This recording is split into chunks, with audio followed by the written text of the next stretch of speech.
So hello everybody, welcome back with another video. So आज के इस वीडियो में हम बात करने वाले हैं हिस्ट्री ऑफ इंग्लिश लिटरेचर का पहला पार्ट, जिसमें हम देखेंगे old English period. Right, basically क्या है कि इंग्लिश लिटरेचर की जो हिस्ट्री स्टार्ट होती है, जो बिगिनिंग ऑफ इंग्लिश लिटरेचर की मानी जाती है, वो क्या है, ओल्ड इंग्लिश पीरियड। ठीक है या फिर उसे हम एंग्लो सैक्सन्स भी बोलते हैं। तो एक्चुअल में ये स्टार्ट कैसे हुआ, ब्रिटेन की हिस्ट्री क्या थी, ठीक है, इंपॉर्टेंट राइटर्स कौन कौन से हैं इस पर्टिकुलर एज से, कौन कौन से मनीस्क्रिप्ट्स आई जिसके वजह से लिटरेचर आगे बढ़ा, ठीक है। और मतलब ऑल टोटल कहा जाए तो ओल्ड इंग्लिश टाइम का लिटरेचर कैसा था, इन सारी चीज़ों के बारे में आज के इस वीडियो में डिस्कस करने वाले हैं। कौन कौन से इंपॉर्टेंट राइटर्स हैं, इंपॉर्टेंट वर्क्स रहे हैं, कौन कौन से जेंडा इस पर्टिकुलर टाइम पीरियड पे लिखे जाते थे, इन सारी चीज़ों पर आज हम इस वीडियो में बात करेंगे। ठीक है, चलिए फिर स्टार्ट करते हैं आज की इस वीडियो को। देखो, सबसे पहले अगर इंग्लिश लिटरेचर की हिस्ट्री को जानना है तो हमें पढ़ना पड़ेगा ओल्ड इंग्लिश पीरियड। ठीक है, मैं थोड़ी सी पेंसिल इसकी चेंज कर लूँ। ओल्ड इंग्लिश टाइम पीरियड पढ़ना पड़ेगा। ठीक है, अब ओल्ड इंग्लिश पीरियड का टाइम मतलब ड्यूरेशन कितना है, मतलब 450 से 1066। ठीक है, ये माना जाता है ओल्ड इंग्लिश पीरियड का टाइम पीरियड। अब देखो, सबसे पहले ओल्ड इंग्लिश पीरियड को जानने से पहले ज़रूरी ये है कि ब्रिटेन की हिस्ट्री क्या है, ब्रिटेन या ब्रिटिश की हिस्ट्री क्या है। दैट मीन्स ये ब्रिटेन जो है पहले क्या था, और ये इसका मतलब डेवलपमेंट कैसे हुआ, ये ब्रिटेन से इंग्लैंड कैसे बना, कौन सी ट्राइब्स थी जो यहाँ आई। ये बहुत सारा कन्फ्यूजन रहता है, क्योंकि हम बहुत सारे वीडियोस देखते हैं, इस यूट्यूब में देखा, यहाँ कोर्स में देखा, हर जगह से देखा, किसी और से पढ़ा, तो कन्फ्यूजन रहता है कि एक्चुअल में क्या था, सीन क्या था एक्चुअल में। वो आज हम स्टार्टिंग से देखते हैं। तो सबसे पहले ना ब्रिटेन जिसे इंग्लैंड भी बोलते हैं, तो पहले ब्रिटेन बोला जाता था। तो ब्रिटेन में सबसे पहले पता कौन आया था, सबसे पहले केल्ट्स आए थे। पहले they were the early inhabitants of Britain were called the Celts. Celts एक ट्राइब थी, ये कहीं अदर दूर किसी आइलैंड से आए थे, किसी अदर मॉन्यूमेंट से आए थे। ठीक है, तो वहाँ से आए थे ये केल्ट्स। अब ये जब यहाँ ब्रिटेन में आए, बहुत टाइम से रह रहे थे, तो they establish their own society dominated by kinship relations. That means इन्होंने अपनी यहाँ आकर के खुद की सोसाइटी इस्टेब्लिश की, मतलब खुद का इनकी खुद की केल्टिक लैंग्वेज होती थी, इनका खुद का केल्टिक रिलीजन होता है, पैगन रिलीजन, और इनकी खुद का केल्टिक कल्चर है। मतलब एक तरीके से कहा जाए अच्छे से रहने लगे यहाँ। ठीक है, अपना अच्छे से इस्टेब्लिशमेंट कर लिया इन लोगों ने। किन्ने, केल्ट्स। ये भी ट्राइब्स ही थी, पहले तो ट्राइब्स ही रहती थी ना भाई। ठीक है, इसके बाद क्या होता है कि ठीक है भाई, चल रहा होता है, सारी चीज़ें चल रही होती है। अब जूलियस सीजर को अगर आप याद करोगे तो कहाँ से बिलोंग करता है, रोमन एम्पायर से। ठीक है, रोमन एम्पायर से। अगर आपने ग्रीको रोमन पढ़ा होगा तो याद होगा कि ग्रीको रोमन कैसे ब्रिटेन से कैसे मैच करता है, क्योंकि अगर आप नेट सेट की तैयारी कर रहे हैं तो ओल्ड इंग्लिश से पहले आपको ग्रीको रोमन टाइम पीरियड पढ़ना पड़ेगा, फिर ओल्ड इंग्लिश आएगा। ठीक है, तो इसका भी वीडियो मैं डिस्क्रिप्शन बॉक्स में लिंक में डाल दिया हूँ, उसे जाकर के देख लेना।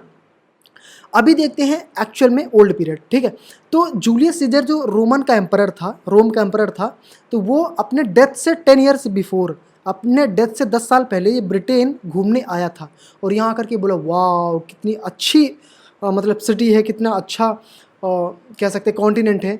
ठीक है, तो ऐसे ही जैसे ये अदर कॉन्टिनेंट से आए थे, ठीक है, वैसे ही अदर कॉन्टिनेंट से मतलब ये जाकर के बोला कि वाह मतलब बहुत ही अच्छी जगह है। तो इसने शायद ऐसा बोला जाता है कि शायद इसने सोचा होगा कि हम क्या करेंगे, ब्रिटेन पे अटैक करेंगे और रूल करेंगे। तो एक्चुअल में हुआ क्या कि वो आफ्टर 10 ईयर्स इसकी डेथ हो गई। ठीक है, इसके बाद क्या हुआ, इसके बाद कौन आया, मतलब जूलियस सीजर तो ही डाइड। तो अब क्या हुआ, डेथ के बाद भी रोमन ने क्या किया, इन पे आक्रमण किया, केल्ट्स पे, और they invaded Britain after Caesar's death. ठीक है भैया, रोमन जो थे, जूलियस सीजर के डेथ के बाद भी रोमन्स जो थे, जो भी उनके बच्चे हुए एम्परर जो भी रहे होंगे, वो उन्होंने क्या किया, मतलब इस पे ब्रिटेन पे वो कर लिया, आधिपत्य कर लिया। अब क्या हुआ, केल्ट्स तो इनके अंडर हो गए, लेकिन क्या थे, जो रोमन्स थे बहुत ही अच्छे थे, मतलब सिविलाइज्ड सिटी, वहाँ सिविलाइज्ड व्यवस्था वहाँ स्थापित करने लगे। Romans followed systemised administration of in Britain. Right, उन्होंने वहाँ रोड्स बनवाए, बिल्डिंग्स बनवाई, मतलब बहुत ज़्यादा डेवलपमेंट देखने को मिला। तो इससे क्या हुआ, केल्ट्स भी खुश थे कि ठीक है भाई, हमें क्या दिक्कत है, हमारे पास एम्परर भी है, हमें सुविधा भी मिल रही है, तो क्या दिक्कत है हमें। अब क्या हुआ कि ये सब चल ही रहा होता कि केल्ट्स बड़े खुश थे कि रोमन ठीक है भाई, लेकिन रोमन्स को क्या करना पड़ा, केल्ट मतलब ब्रिटेन को छोड़ना पड़ा। क्यों, क्योंकि बारबेरियन एक ट्राइब थी, उसने क्या किया था, रोम पे अटैक कर दिया था। ठीक है। अटैक क्यों किया था? एक्चुअल में क्या था कि रोम जो था वो दो मतलब पार्ट्स में डिवाइडेड था, एक ईस्टर्न रोमन और वेस्टर्न रोमन। ठीक है, तो ईस्टर्न रोमन तो बहुत ही ज़्यादा फेल हो गया था, बहुत ही जल्दी फेल हो गया, लेकिन beginning of the 5th century. लेकिन वेस्टर्न रोमन जो है बहुत ज़्यादा 1000 ईयर्स तक फ्लरिश किया। वही जाकर के बाइजेंटाइन एम्पायर बना। ठीक है, इस पर शायद टी.एस. एलियट या पी.बी. शेली ने किसी ने एक पोइट्री भी लिखी है। ठीक है, मुझे अच्छे से याद नहीं है, लेकिन हाँ, हम क्या थे कि जो रोमन एम्पायर था, रोमन एम्पायर पे बारबेरियन ने हमला कैसे कर लिया, क्योंकि उस टाइम पे रोमन बहुत ज़्यादा फ्लरिश हो रहे थे, बहुत ज़्यादा फ्लरिश हो रहा था। तो सभी क्या होते, बहुत निरंकुश हो रहे थे। उसके मिनिस्टर्स, जो वर्कर्स, रिस्पॉन्सिबल लोग थे, वो क्या होते रहे, निरंकुश हो रहे थे कि अरे भाई साहब हम तो सबसे बड़े हैं। ठीक है, तो इस चक्कर का, इसका फ़ायदा उठा करके बारबेरियन ने इन पर हमला कर दिया। ठीक है, तो इन्होंने, अब इसके बाद रोम वहाँ बचाने मतलब रोम अपने आप को बचाने चला गया। अब यहाँ जो केल्ट्स थे ब्रिटेन में, ये अपने आप को अकेला फील करने लगे। अब इसकी इतना हो ही रहा था कि ये जो बंदे थे केल्ट्स, सॉरी ये बारबेरियन और कुछ और ट्राइब्स मिलकर के इन पे अटैक कर दिया। बारबेरियन, पिक्स, स्कॉट, इन्होंने क्या किया, अटैक कर दिया इस पर। ठीक है, अच्छा, ये इन सब का जो मतलब इन सारी चीज़ों का जो हिस्ट्री कहाँ मिलती है, एडवर्ड गिबन्स की एक बुक थी, the history of the decline of the fall of the Roman empire. तो ये रोमन एम्पायर, ये ग्रीको रोमन वाले पे बात पे देखेंगे। ये चीज़ यहाँ से जानने को मिलती है कि ग्रीको रोमन का एक्चुअल में फॉल कैसे हुआ। ठीक है, हम आगे बढ़ते हैं कि इतना हो ही रहा था कि Celts were attacked by Picts, Scots, Irish and barbarians. Romans पे अटैक किया इन्होंने, फिर बारबेरियन भैया कहाँ आ गए, इस और बारबेरियन के साथ साथ ये छोटी छोटी ट्राइब सभी इन्होंने क्या किया, किस पे अटैक किया, केल्ट्स। अब केल्ट्स के पास कोई रूलर नहीं था, कोई किंग नहीं था, तो भाई उनको प्रोटेक्ट कौन करे। तो इन्होंने क्या करा कि केल्ट्स का वार लॉर्ड मतलब क्या होता है, वार लॉर्ड मतलब जो वार के लिए, मतलब वार लॉर्ड यार, लीडर वार का। ठीक है, वार्टिजन करके बंदा था, उसने वो इनवाइट करने गया किसे, जर्मैनिक मर्सेनरी ट्राइब्स, जर्मनी की मर्सेनरी ट्राइब्स को इनवाइट करने गया। कौन थे वो, कौन थे, एंगल्स थे, सैक्सन्स थे और जूट्स थे। ये 3 ट्राइब्स थी मेजरली। ठीक है, 3 ट्राइब्स थी। इनको क्या किया, इनको इनवाइट करने गया कि भैया आइए हमें असिस्ट करिए और हमें प्रोटेक्ट करिए, और आप वहाँ चाहे तो रूल भी कर सकते हैं। ठीक है, ये केल्ट्स ने बोला। तो भैया एंग्लो सैक्सन ने भेजा अपने ग्रुप में से किसे, हेंगिस्ट और होर्सा के भेजा। ये 2 बंदे थे। ठीक है, हेंगिस्ट और होर्सा मतलब हथियार के साथ आए और उन सबको खदेड़ के बाहर फेंक दिया। किसको, ये पिक्स, स्कॉट्स, आयरिश और बारबेरियंस को, सबको बाहर खदेड़ के फेंक दिया। अच्छा, क्वेश्चन ये भी पूछता है कि who were the first Anglo Saxons कौन माने जाते हैं, तो हेंगिस्ट और होर्सा को ही फर्स्ट एंग्लो सैक्सन भी माना जाता है, क्योंकि सबसे पहले तो वही आए थे। अब यहाँ से हमारी एंग्लो सैक्सन की कहानी स्टार्ट होती है। ये तो बिगनिंग थी रोमन्स की। ठीक है, रोमन से कैसे हुआ, मतलब ट्राइब्स बनी कैसे, एंग्लो सैक्सन्स अब यहाँ आते हैं। तो जूट्स जो है कि मतलब कुछ टाइम बाद जो है तो ये विलुप्त हो गए थे, लेकिन रियल में कौन बचे थे, एंग्लो और सैक्सन, मतलब एंगल्स और सैक्सन।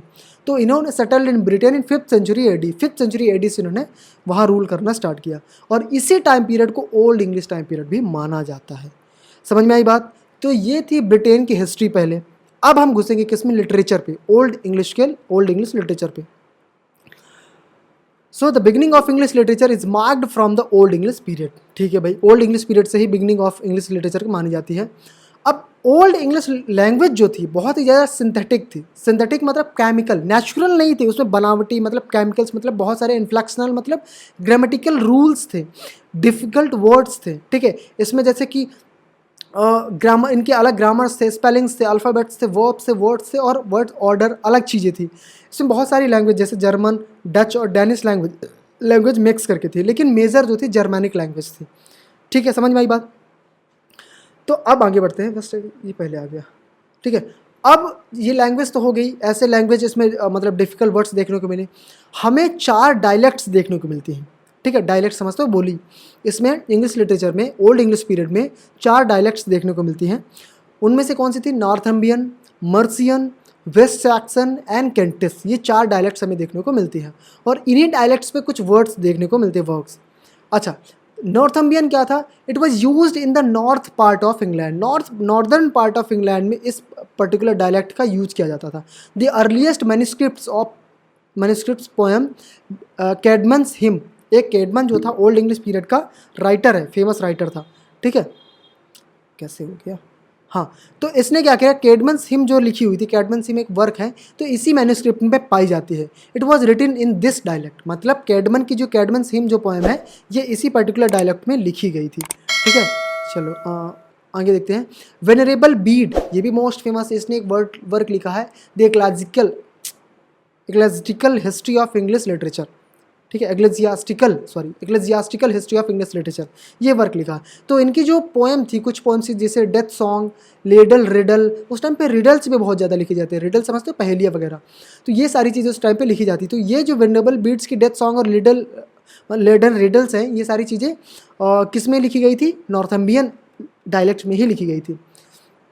आफ्टर द विकिंग्स इन्वेशन नॉर्थम्बियन में have influenced by Norse language, ऐसा बोला जाता है कि जब विकिंग्स आए थे, ठीक है, तो जो नॉर्थम्बियन जो डायलेक्ट थी नॉर्स लैंग्वेज से इन्फ्लुएंस थी। ठीक है, विकिंग्स भी ट्राइब्स थी। अब सेकेंड हमारे पास जो डायलेक्ट है मर्सियन, ठीक है, ये एंग्लिकन डायलेक्ट्स भी बोली जाती है। ये कहाँ बोली जाती थी, एंग्लिकन किंगडम ऑफ मर्सिया में बोली जाती थी, जो कि द मिडलैंड्स ऑफ इंग्लैंड में है, द मिडलैंड ऑफ इंग्लैंड में मानी है। ठीक है, थर्ड हमारी जो डायलेक्ट है वो केंटिस, जो कि साउथ ईस्टर्न पार्ट में। अच्छा, क्वेश्चन आपसे ऐसे पूछता है कि साउथ ईस्टर्न पार्ट में कौन सी डायलेक्ट बोली जाती थी, तो याद रहे केंटिस। अच्छा, नॉर्थर्न पार्ट में कौन सी डायलेक्ट बोली जाती थी, नॉर्थम्बियन। ठीक है, ऐसे। सो इसे केंट भी बोला जाता है, नोन एज केंट।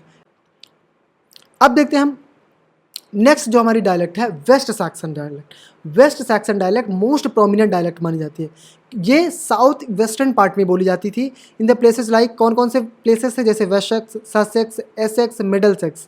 तो ये जो प्लेसेस थी, यहाँ जो वेस्ट सैक्सन बोली जाती थी। और इंपॉर्टेंट इसलिए है क्योंकि बियोवुल्फ एक एपिक है, ओल्ड इंग्लिश टाइम पीरियड की, ऑथर अननोन है, लेकिन मोस्ट फेमस वर्क है, आपको पता भी होगा ये चीज़। ये भी किस में, इसी डायलेक्ट में लिखी गई थी, वेस्ट सैक्सन में। ठीक है, king of West Saxon encouraged authors to write in this dialect. जो यहाँ का जो मतलब ऑथर था, किंग अल्फ्रेड था, उसने क्या करा, यहाँ के लोगों को क्या किया, इनकरेज किया कि इस डायलेक्ट में लिखे। ठीक है, और इसने खुद एंग्लो सैक्सन क्रॉनिकल्स भी लिखी थी इसी डायलेक्ट में। ठीक है, और ये वेस्ट सैक्सन दो पार्ट में डिवाइड था, अर्ली वेस्ट सैक्सन और लेट वेस्ट सैक्सन। तो जो बियोवुल्फ थी, ये लेट वेस्ट सैक्सन डायलेक्ट में लिखी गई थी। समझ में आई बात, इतना क्लियर हुआ। चलो, अच्छा, ये वर्क जो है ना बियोवुल्फ, इस पर मैं दूसरा वीडियो बना दूंगा इस पर डिटेल से, लेकिन अभी हम देख लें ओल्ड इंग्लिश पीरियड, जो कि इसमें आउटलाइन देखेंगे। हाँ, अब देखते हैं जनरा, कौन कौन से जनरा थे उस टाइम पे, किन किन जनरास पे वर्क्स लिखे जाते थे। तो जो रिलीजियस जनरा थे और सेक्युलर भी थे, रिलीजियस भी थे, सेक्युलर भी थे, जैसे कि hagiography, epics, poetry and prose लिखे जाते थे। हेजियोग्राफी क्या है, हेजियोग्राफी अगर देखोगे, it is a type of biography that describe the life of saints and religious figures. या फिर फ्लैटरिंग लाइट, ठीक है, लाइट फ्लैटरिंग, मतलब फ्लैटरिंग समझते हैं ना, बढ़ा चढ़ा करके, मतलब झूठी तारीफ, ऐसे कुछ भी लिखना। तो हेजियोग्राफी क्या आती है, रिलीजियस फिगर्स पर, सैंट्स पर इनकी बायोग्राफी लिखी जाना, ये बायोग्राफी लिखी जाती है, ये हेजियोग्राफी थी। एपिक समझते हो, लॉन्ग नैरेटिव पोएम होती है। पोइट्री समझते हो, पोइट्री का पोएम का कलेक्शन होता है। तो ये सारी चीज़ें लिखी जाती थी। तो मतलब बिगनिंग में जो इंग्लिश लिटरेचर में जो जनरा देखने को मिलता है वो प्रोज और पोइट्री देखने को मिलता है। ड्रामा काफ़ी बाद में आया, लेकिन ड्रामा लिखे जाते थे किस में, ग्रीको रोमन टाइम पीरियड पे। ठीक है, जब एस्किलस, ठीक है, एडिपस, ये सारे लोग थे, तब मतलब ड्रामाज लिखे जाते थे। तो ओल्ड इंग्लिश में एपिक्स, पोइट्री और प्रोज क्या होता है, प्रोज समझते हो आप, straightforward stylish of writing that follows the natural flow of language, doesn't use line. अब मतलब ये line break, meter, rhyme scheme, ये सब चीज़ों का यूज नहीं करता, क्या, प्रोज, क्योंकि ये सब चीज़ों का यूज कौन करता है, पोइट्री। ठीक है भाई, चलो आगे देखते हैं। अब हमारे पास मैन्युस्क्रिप्ट्स भी देखने को मिलती, 4 मैन्युस्क्रिप्ट्स थी, जिसमें ये सारे, मतलब जो मैंने बताया ना, अभी तो डायलेक्ट थी, लैंग्वेज थी, अब मैन्युस्क्रिप्ट्स थी, जिसमें जा करके ये वर्क्स देखने को मिलेंगे। ठीक है, जो भी राइटर्स थे इन्होंने वर्क्स जो लिखे थे। मैन्युस्क्रिप्ट क्या होती है, हाथों से लिखी हुई स्क्रिप्ट, लिपि जिसे बोलते हैं, हस्तलिपि। पहली मैन्युस्क्रिप्ट क्या थी, द जूनियस मैन्युस्क्रिप्ट। ठीक है, the Junius manuscript, it contains poetry dealing with the biblical subject. मतलब इस मैन्युस्क्रिप्ट में जो पोएट्री कंटेंट थी वो किस सब्जेक्ट से डील करती थी, बिब्लिकल, मतलब बाइबल से, of old English. It is considered that this manuscript is made of 4 poems. ऐसा बोला जाता है कि इस मैन्युस्क्रिप्ट में 4 पोएम्स देखने को मिलती थी, Genesis, Exodus, Daniel, Christ and Satan. ठीक है। तो ये पर्टिकुलर पोएम्स हमें देखने को मिलती है किसमें, द जूनियस मैन्युस्क्रिप्ट में। और ये पहली प्रिंटेड कब हुई थी, 1655 में। ठीक है। कैडमन इज कंसीडर्ड द ऑथर, ठीक है, कैडमन कंसीडर किया जाता है इसका, और वॉज गिवन टू, अब अच्छा इस पर्टिकुलर मैन्युस्क्रिप्ट को कहाँ दे दिया गया था, 1655 में प्रिंट हुई थी, और बोडलियन लाइब्रेरी में दे दिया गया था। तो अब इसका जो अंश है कहाँ देखने को मिलता है, बोडलियन लाइब्रेरी में। ठीक है, मतलब बोडलियन लाइब्रेरी में अब ये मैन्युस्क्रिप्ट देखने को मिलती है। Next manuscript we have that is the Exeter book, the Exeter book. ठीक है, it was donated to the Exeter cathedral library by bishop Leofric. ये बंदा था इस 11वीं सेंचुरी में, इसने क्या किया था, इस पर्टिकुलर लाइब्रेरी में, द एक्सेटर कैथेड्रल लाइब्रेरी में इसे डोनेट कर दिया था, द एक्सेटर बुक को। अच्छा, सबसे पुरानी, this particular manuscript is considered the oldest longest manuscript of old English period. ठीक है, ओल्ड इंग्लिश लिटरेचर की सबसे पुरानी और लॉन्गेस्ट द एक्सेटर बुक ही मानी जाती है। अच्छा, इट कंटेन्स साइन वुल्फ्स, जो साइन वुल्फ एक मतलब ऑथर था, राइटर था, उसकी एलिजाइक पोएम, एलिजी वाली पोएम्स और रिडल्स जो हैं इसी पर्टिकुलर वर्क में देखने को मिलती है, द एक्स्टर में। ठीक है, आगे next manuscript we have that is the Vercelli book. It is अब ये कहाँ है अभी वर्तमान में, ये कैपिटलरी लाइब्रेरी ऑफ वर्सेली जो कि नॉर्थर्न इटली में है, यहाँ ये पर्टिकुलर मैन्युस्क्रिप्ट है। ठीक है, जो कि डिस्कवर की गई थी 1832 में। कंसिस्ट ऑफ, इसमें 135 फोलियोज हैं और 23 प्रोज होमिलीज हैं। ठीक है, और कुछ साइन वुल्फ्स के वर्क्स इसमें देखने को मिलते हैं। लास्ट हमारा जो 4th नंबर की जो मैन्युस्क्रिप्ट है, नोवेल कॉडेक्स, जो कि मोस्ट फेमस है, और बेवुल्फ इसी पर्टिकुलर मैन्युस्क्रिप्ट में देखने को मिलता है, बेवुल्फ और जुडिथ। ठीक है, ये ब्रिटिश लाइब्रेरी में देखने को मिलती है। ठीक है, और Beowulf is written in Nowell codex, मतलब इसी मैन्युस्क्रिप्ट में देखने को मिलती है। समझ में आई बात?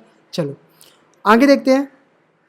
अभी तक हमने क्या देखा, डायलेक्ट्स देखे, पहले हिस्ट्री देखी ब्रिटेन की, फिर लैंग्वेज देखी, डायलेक्ट्स देखी, फिर इसके बाद मैन्युस्क्रिप्ट देखी।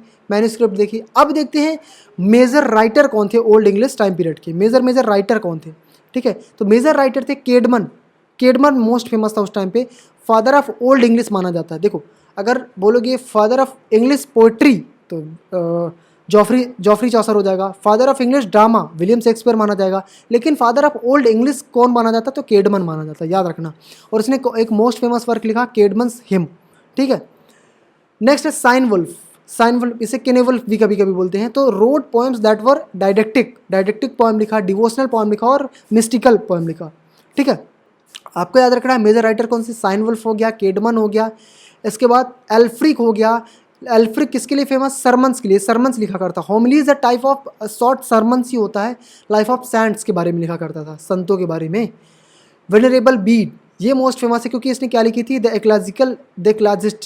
एक्लाजियास्टिकल हिस्ट्री ऑफ इंग्लिश रेस। ठीक है, तो मतलब हिस्ट्री जो देखने को मिलती है इंग्लिश की, इस वर्क से भी देखने को मिलती है। ठीक है, नेक्स्ट है King Alfred the Great translated theological and philosophical prose, इसने फिलोसॉफिकल प्रोज को ट्रांसलेट किया था।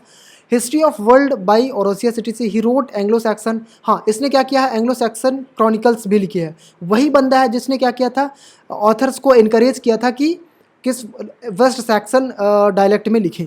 ठीक है, जो कि क्या थी, हिस्टोरिकल डॉक्यूमेंट्स थे। एंग्लो सैक्सन क्रॉनिकल्स किसने लिखी है, क्वेश्चन ईजिली से बनेगा, तो किंग अल्फ्रेड द ग्रेट ने लिखा है। ठीक है, वुल्फस्टैन रोट सरमन्स, इस वुल्फस्टैन एक राइटर था जिसने सरमन लिखे, of which sermon of the wolf is important. ठीक है, चलो इतने तो थे। अब देखते हैं 7 मेजर, क्या देखते हैं इसमें, मेजर एलिजीज लिखी गई थी ना, एलिजीज लिखी गई थी। तो एंग्लो सैक्सन्स की एलिजीज देखने को मिलती है, जैसे कि Deor, Wulf and Eadwacer, the wife's lament, the husband's message, most famous हैं ये सभी, the ruin, the wanderer and the seafarer. So these were the elegies which was written. ठीक है, सो ये इतना होता है ओल्ड इंग्लिश टाइम पीरियड। ये मैंने बेसिक से एक नॉर्मल आउटपुट आप देखोगे। ठीक है, तो ऐसे ओल्ड इंग्लिश टाइम पीरियड देखने को मिलेगा। ऐसे ही मैं मिडिल इंग्लिश पीरियड लाऊंगा, फिर ऐसे करके पूरी क्रोनोलॉजिकल हिस्ट्री आपके लिए अपलोड डिस्क्रिप्शन बॉक्स में लिंक मिल जाएगी। अच्छा, एक चीज़ याद रखिए आप कि अगर आपको डिटेल से चाहिए, डिटेल से, अब देखो डिटेल से ज़रूरत है नहीं, एग्ज़ाम के लिए चाहिए ऐसी ही चीज़ें। डिटेल से जानने के लिए आपको बुक्स चाहिए होगी। उसके लिए डिस्क्रिप्शन बॉक्स में लिंक डाल दिया कि आप किससे मतलब हिस्ट्री पढ़ने के लिए इंग्लिश लिटरेचर की कौन से बुक्स ऑप्ट कर सकते हैं, तो उस पर मैंने वीडियो ऑलरेडी डाल रखी है, तो वो जा करके देख सकते हो। अच्छा, ये मैं क्वेश्चन दे रहा हूँ one of the oldest poems, जो कि आपको मतलब कमेंट सेक्शन में बताने हैं कि बेवुल्फ जो थी किसके द्वारा लिखी गई थी, और जुडिथ किसने लिखी थी, who is known for her Britain, the wanderer किसने लिखी थी, आपको कमेंट सेक्शन में बताना है। So I hope you like the video. If you like the video please hit the like button and do subscribe for more updates.